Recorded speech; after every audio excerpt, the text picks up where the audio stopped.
Proteja-se do ensino dos falsos profetas. O perigo iminente de perecer por falta de conhecimento. Por Daniel Santos Ramos. Amados irmãos, antes de tudo, advirto-vos que não sou pragmático.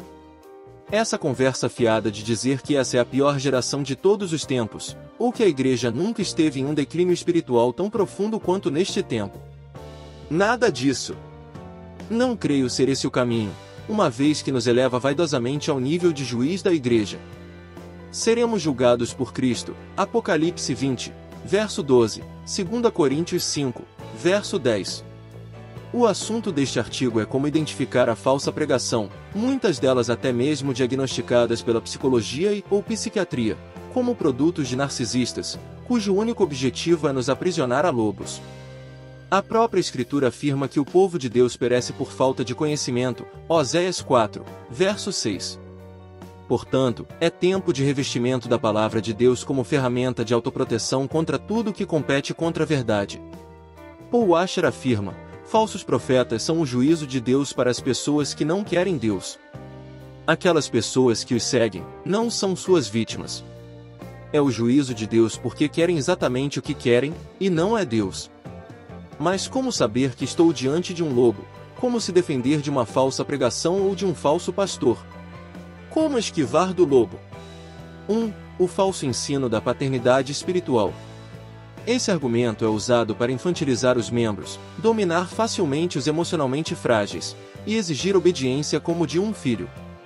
Irmãos, quando Jesus bradou na cruz, está consumado, o véu do templo se rasgou, Lucas 23, verso 44. E não foi para que tivéssemos acesso ao lugar santíssimo, mas para que Deus saísse do lugar santíssimo e viesse para o meio do povo.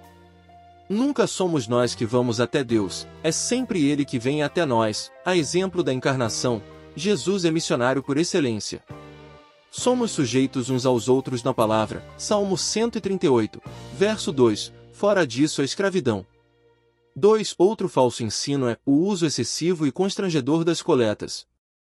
Tradicionalmente falando, o povo de Deus trabalha com os dízimos, a palavra orienta quanto devemos doar, e as ofertas, sou livre para decidir o quanto quero doar. Não pode ser feito por constrangimento, pois se trata de adoração. A adoração, no sentido bíblico, é um ato de liberdade, Salmo 55, verso 14. Ofertar e devolver os dízimos fazem parte da tradição de fé do povo de Deus, e a liderança, seja sacerdotal, seja pastoral, devem estar aptos para administrar as finanças de acordo com as coletas, dentro do limiar bíblico, e o que passa disso, é constrangimento, um desserviço ao Evangelho. 3. A idolatria da honra à sua liderança, que nunca cessa. Esse é um ponto complexo, pois há lideranças visivelmente narcisistas, e de forma animal, violenta, conduz o rebanho como mero mantenedor das suas próprias vaidades. O nome de Jesus é sufocado diante de tantas honrarias. Sim, os nossos líderes merecem todo o nosso respeito pelo serviço, ministério, prestado às almas, mas isso tem um limite bíblico, que não deve ceder ao de homens limitados às concupiscências humanas. Tratar um líder como uma espécie de semideus é uma idolatria denunciada nas Escrituras, Mateus 10, verso 40 e 41. O próprio Espírito Santo não glorifica homens, ou mulheres, nem mesmo instituições, mas glorifica o Cristo, João 16, verso 14. 4. O falso ensino da cobertura espiritual. É um descarado ensino de que fora da bênção daquele lobo, você fica fragilizado e à disposição do nosso adversário. Irmãos, o Salmo 119, verso 105 afirma claramente que a palavra de Deus é a lâmpada para os nossos pés e luz para nossos caminhos. A presença de Deus é a verdadeira proteção do cristão. Não se trata de fulano ou beltrano me proteger, mas do próprio Deus que nos guarda, Salmo 121, 4 ao 6. O Senhor não dorme, não falha. O cristão alicerçado na palavra de Deus, cheio do Espírito Santo é guardado por Deus, 1 Pedro 1, verso 4, Judas 24, 2 Tessalonicenses 3, verso 3, Isaías 26, verso 3. Tem líderes que abusam de tal forma da nossa inteligência, perdoe o desabafo, que chegam a espraguejar-nos de maldição, caso ousem sair debaixo de tuas mãos. Irmãos, o nível de insanidade toma conta e consegue dominar os corações fracos.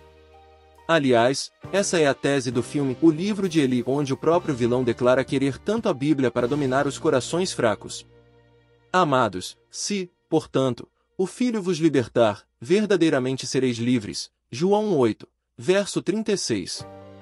Ninguém pode amaldiçoar o que Deus está abençoando. Números 23, verso 8. Não se trata de rebelião contra ninguém, mas de ser livre em Cristo, submissos na palavra, e, somente pela palavra.